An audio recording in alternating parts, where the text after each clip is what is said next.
I don't have a kind of clear answer. You can read the sources and you see how it happened. Oh, this happened, and then this happened, and then Constantine adopted it, and then this, and then this. But why? I don't think anybody has an answer to that. If you rewind the movie of history and press play, and you rewind and press play 100 times, I think Christianity would take over the Roman Empire in the world maybe twice out of 100 times. It was such an unlikely thing to happen. And it's the same with Islam. It's the same, with the communist takeover of Russia. In 1914, if you told people that in 3 years, Lenin and the Bolsheviks will gain power in the Tsarist empire, they would think you're utterly crazy. Lenin had a few thousand supporters in 1914 in an empire of close to 200 million people. It sounded ludicrous. Now, we know the chain of events, the First World War, the February Revolution, and so forth, that led to the communist takeover, but it was such an unlikely event. And it happened. And the little steps along the way, the little options you have along the way, because, Stalin versus Trotsky, you could have the Robert Frost poem. There's always, yes. You always come to... And history often takes, there is a highway, and there is a kind of sideway, and history takes the sideways many, many times. And it's perhaps tempting to tell some of that history through charismatic leaders. And maybe it's an open question how much power charismatic leaders have to affect the trajectory of history. You've met quite a lot of charismatic leaders lately. I mean, what's your view on that? I find it a compelling notion. I'm a sucker for a great speech and a vision.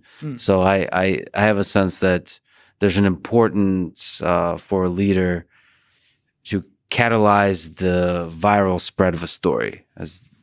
So I think we need leaders to be just great storytellers that kind of sharpen up the story to make sure it infiltrates everybody's brain effectively.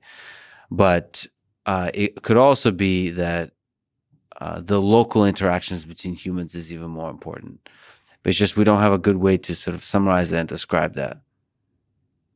We like to talk about, Steve Jobs as central to the development of the computer, maybe Bill Gates, and you tell it to the stories of individuals like this. Because it's just easier to tell a sexy story that way. Maybe it's an interplay because you have the kind of structural forces that, you look at the geography of the planet and you look at shipping technology in the late 15th century in Europe and the Mediterranean, and it's almost inevitable that pretty quickly somebody would discover America. Somebody from the old world will get to the new world. So this was not a kind of, if it wasn't Columbus, then it would have been 5 years later somebody else. But the key thing about history is that these small differences make a huge, huge difference. If it wasn't Columbus, if it was 5 years later somebody from England, then maybe all of Latin America today would be speaking English and not Spanish. If it was somebody from the Ottoman Empire, it's completely different world history. If you have, the Ottoman Empire at that time was also shaping up to be a major maritime empire. If you have America being reached by Muslim navigators before Christian navigators from Europe, you have a completely different world history. It's the same with the computer. Given the economic incentives and the science and technology of the time, then the rise of the personal computer was probably inevitable sometime in the late 20th century. But the where and when is crucial.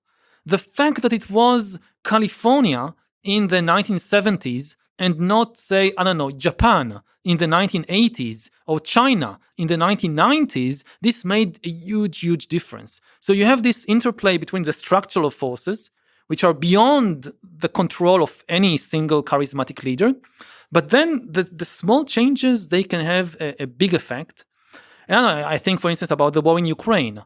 There was a moment, now it's a struggle between nations.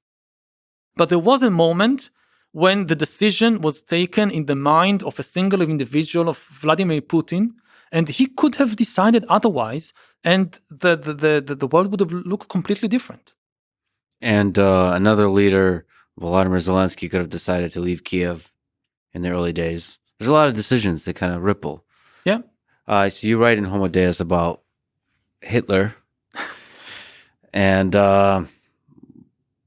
in part that he was not a very impressive person. I say that? The quote is, let me read it. Okay.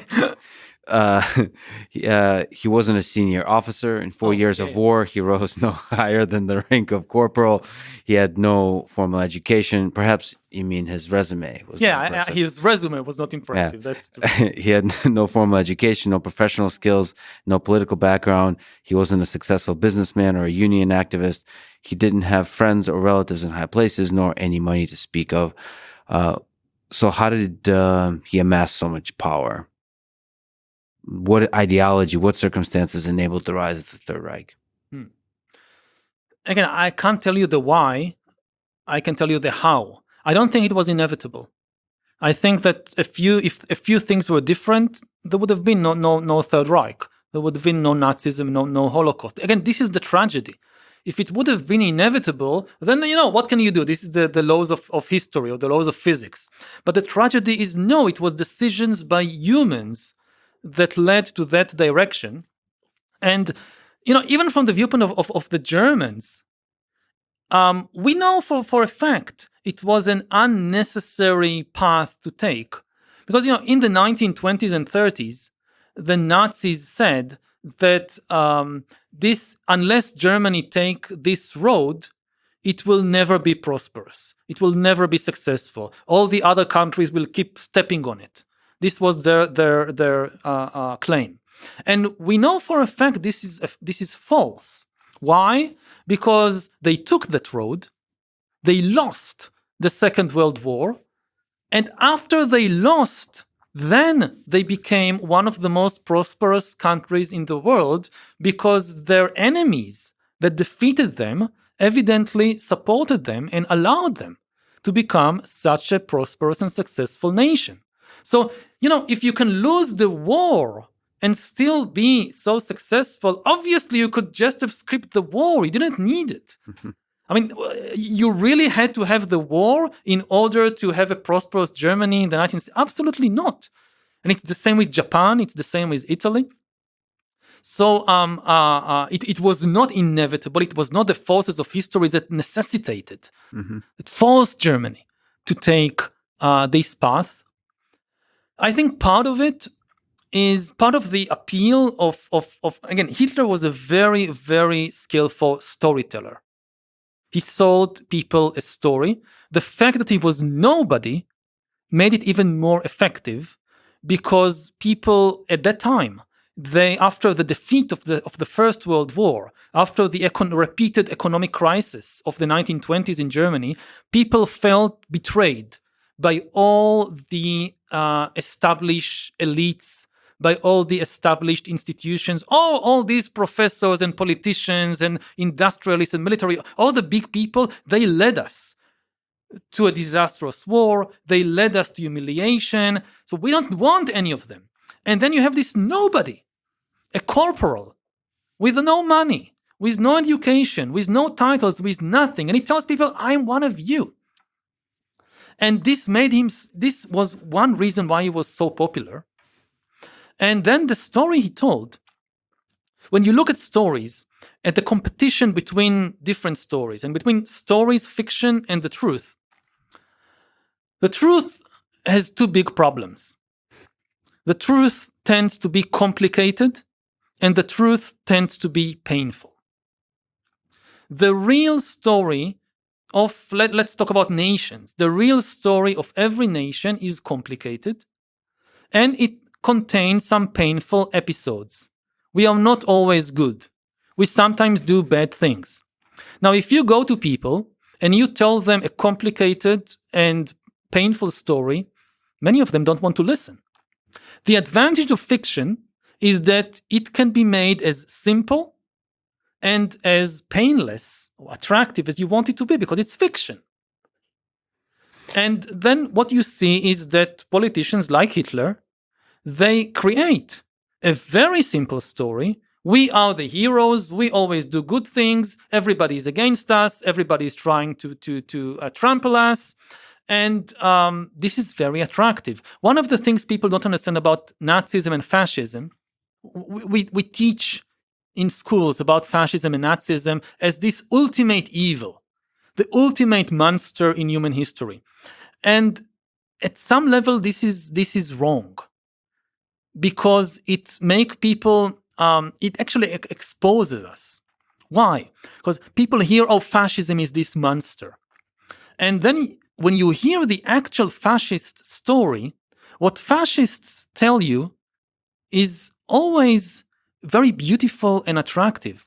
Fascists are people who come and tell you, you are wonderful. You belong to the most wonderful group of people in the world. You're beautiful. You're ethical. Everything you do is good. You have never done anything wrong. There are all these evil monsters out there that are out to get you, and they are causing all the problems in the world. And when people hear that, it's like looking in the mirror and seeing something very beautiful. Hey, I'm beautiful.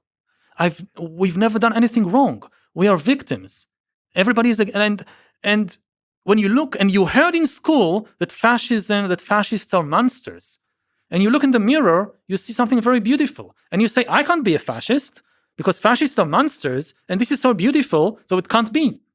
But when you look in the fascist mirror, you never see a monster. You see the most beautiful thing in the world.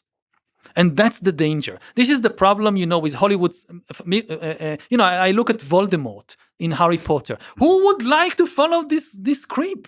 Yeah. And you look at Darth Vader. This is not somebody you would like to follow. Christianity got things much better when it described the devil as being very beautiful and attractive. That's the danger. That you see something as very beautiful, you don't understand the monster underneath. And you're right precisely about this. And by the way, it's just a small aside. It always saddens me when people say how obvious it is to them that communism is a flawed ideology.